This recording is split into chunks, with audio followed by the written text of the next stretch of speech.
School bus section. Question number 1. The driver who misses the child to unload on a bus stop what should the bus driver do? You need to radio the dispatcher for direction and follow the local procedure. If you forget to unload the child, if you miss the child, if the child is missed to unload and report this problem to you, you need to radio the dispatcher first for direction and then follow the local procedure. You don't drive back, you don't stop, you don't unload. Security, safety is first. All right, you need to follow the local procedure. Question number 2. Which of the following statements about bus evacuation procedure is true? Evacuation procedure is also very important for you to know how to do it, when you do it, and what is important for you to remember: if time allows, notify the dispatcher about evacuation location, conditions, and type of assistance needed. So again, you if time allows, you need to notify the dispatcher about location, condition, and what help you need. Okay, that's the correct answer. Notify the dispatcher. Question number 3. Which of the following is recommended procedure when unloading the student? Apply common sense. Tell students to remain seated until they are told to exit. Everybody familiar with that rule, okay? In flight, in any coach, bus, passenger bus, and definitely it applies here. When unloading students, tell them to remain seated until they are told to exit. Okay, remain seated. Question number 4.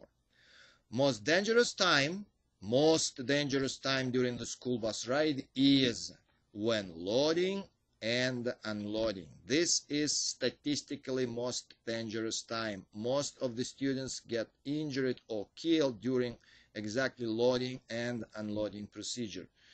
Okay, so most dangerous time. Question number 5. When stopping on a railroad crossing, driver must stop no closer than 15 feet. You should be familiar with this answer. You should know that from general knowledge section. That's how you need to stop before railroad crossing. 15 feet, no closer than 15 feet. Question number 6.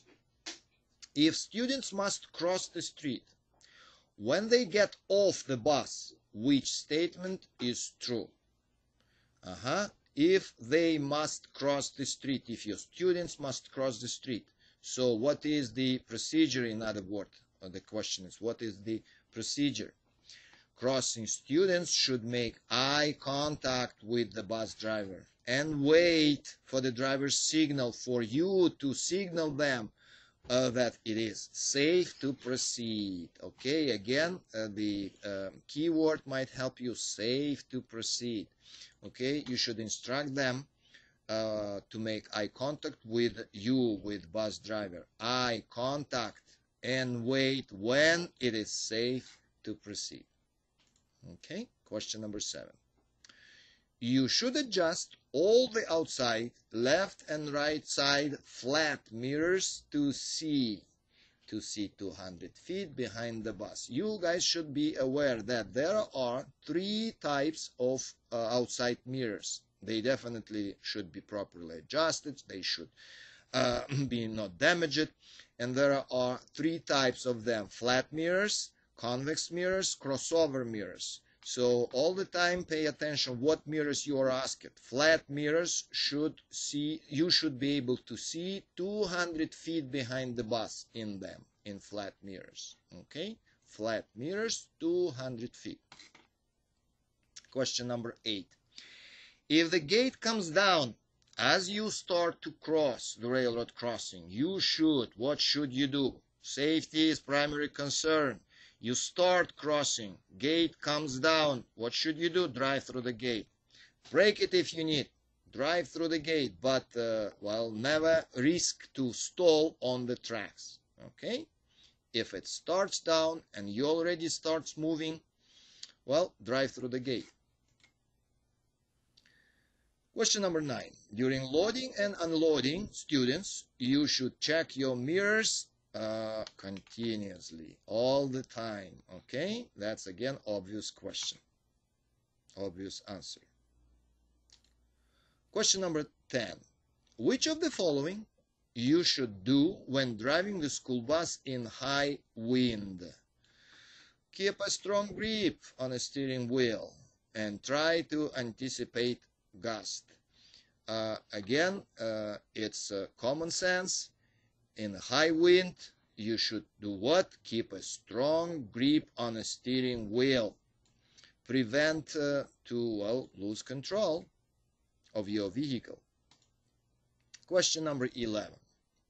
The CDL manual indicates that last step on picking up students at the bus stop is as follows.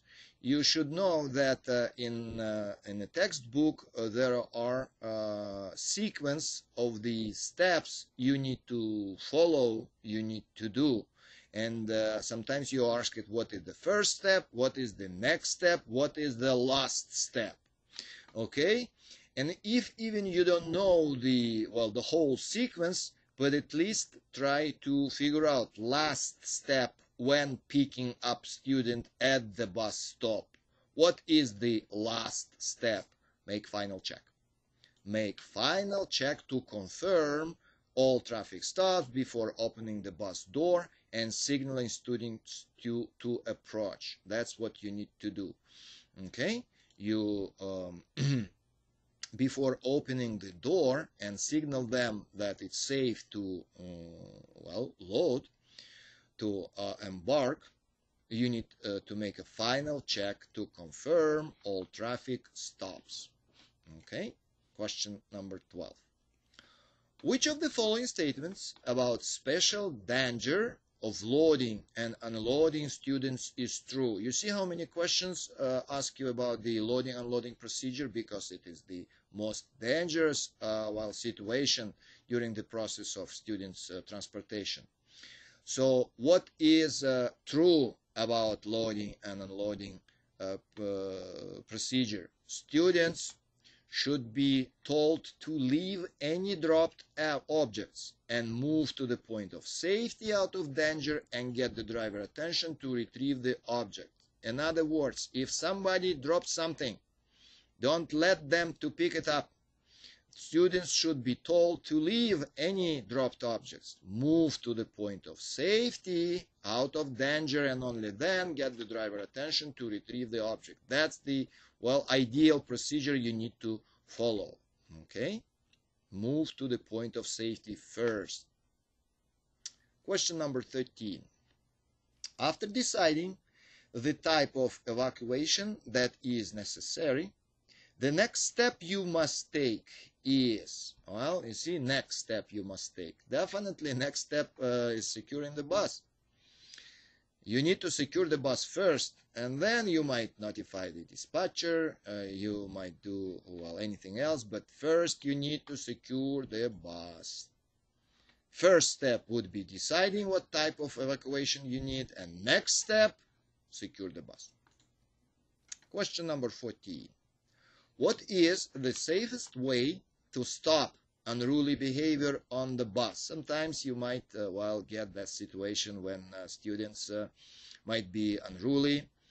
And what you need to do, again, remember, safety is your primary concern. Everybody's safety. So you need to pull off the road first in a safe location. Keyword, safe location. Secure the bus, another keyword. And then stand up, tell the students what behavior you expect of them. Again, here as well as in other endorsements, in other tests, you also helped with keywords. Look for them, and you should be able to identify the correct choice. Okay, safe location, secure the bus, and then stand up, tell the students what behavior you expect of them. Question number 15. Which of the following will confirm that you are driving vehicle with anti-lock brakes? Anti-lock brakes, they do what? They prevent locking. And how you know that you have that kind of brakes? ABS malfunction lamp. You have yellow ABS malfunction lamp on the instrument panel. Will light when you start the engine. And that's how you know that your bus is equipped with anti-lock brakes. Look for abbreviation. You ask it about anti-lock. Another means to identify it is ABS malfunction lamp. Another question about anti-lock brakes, a really short one. Anti-lock brakes, they do what? We already discussed this. They keep your wheels, your bus wheels, from locking. All right, locking. They keep your wheels from locking during the hard brake application. In emergency situation, when you need to apply your brake hard, they prevent well, your wheels, your bus wheels from locking. Question number 17. At bus stops where more than one child is unloaded, okay, general situation, more than one child is unloaded, which procedure most likely prevents an unloading obstacle? Well, more than one child, you need to count them. Right answer is A. The driver counts the students. If there are more than one, you need to count them to make sure how many of them, well, will be unloaded or loaded. Counts the students as they disembark before moving. All right? Good. Question number 18. Which of the following is a reason to evacuate the school bus? Well, in the textbook you have many reasons, and one of them is, and most important, most dangerous one, when the bus is stalled on a railroad tracks. If there is no train inside, it's still a dangerous situation. It's a reason to evacuate the school bus, to move children from the bus away from the rail tracks. All right? When it's stalled on a railroad tracks. Question number 19. The blind spot behind the bus could extend to how many feet? And textbook tells us the blind spots could extend to 400 feet. Okay? 400 feet. That's how far your blind spots might be, and that's why you should pay, well, particular attention to all of your outside mirrors. Question number 20. Which of the following statements best explains what to do when a school bus stalled on a track at a railroad crossing? We have agreed already on the previous questions, 2 questions ago, that this is the situation which requires evacuation. In other words, you are asked what, well, how you evacuate. And the right answer is B. You as a driver should evacuate the bus and move students away from the tracks, away on the angle toward the oncoming train. Why the toward the oncoming train? Just to see when it where it is. Okay, away from the track, away and toward the oncoming train. Question number 21. You should conduct a post-trip inspection. Complete the sentence. You should walk through the bus and around the bus. That's how you do, how you conduct a post-trip inspection. You need to check everything is, well, nothing is forgotten, left. So you should walk through the bus and around the bus, through and around, through and around. Question number 22. If you are loading students on a route and cannot account them, what you need to do? Golden rule: secure the bus. Take the key to prevent the bus, starting, and check around and underneath the bus. Safety is primary concern. That's why if you cannot account all the students, if you're not sure all of them are in the bus, stop, secure, take the key with you, and then check around and underneath the bus. All right. Question number 23. Passive railroad crossing. What it is? This is the type of crossing which does not have any type of traffic control device. No traffic light, no gates, no anything. All right. That's railway is called passive. Does not have any type of traffic control device. Question number 24. You should adjust all the outside left and right side convex mirrors. Now you are asked about the convex mirrors. Let me remind you, you have three types of outside mirrors. Flat, we discussed them. Now you ask it about convex mirrors. They should be adjusted in order for you to see the entire area to the rear of the mirror along the side of the bus. Okay, entire area. Okay, as much as possible, entire area to the rear of the mirror along the side of the bus. Question number 25. When approaching the stop, you should activate alternating flashing amber lights within how many feet before the stop? 200 feet. Remember, 200 feet. There will be more than one such a question you need to remember. Not 100, not 300. Between them, 200 feet. Question number 26. What is the next step after securing the bus when you have unruly child on board? Again, guys, you asked about the sequence of the events. You might not remember well all the sequence, but again, think logically. Next step after securing, you already secured the bus. Now what you need to do? Now you need to stand up and speak respectfully to the offender. If a change seating is needed, have the students move to seat near you. Okay, after securing, next step would be stand up and talk to offender. Question number 27. You should adjust all the outside left and right side crossover mirror. Now you are asked about the third type of outside mirrors, crossover, and they should be adjusted in order for you to see right and left front tires touching the ground.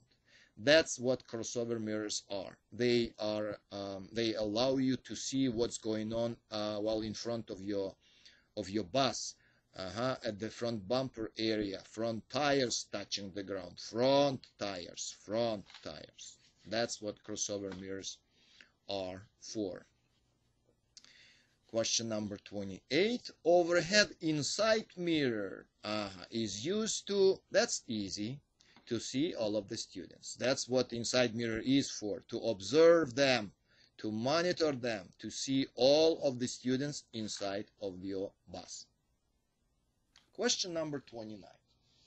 You should activate hazard lights within approximately how many feet before railroad crossing? 200 feet.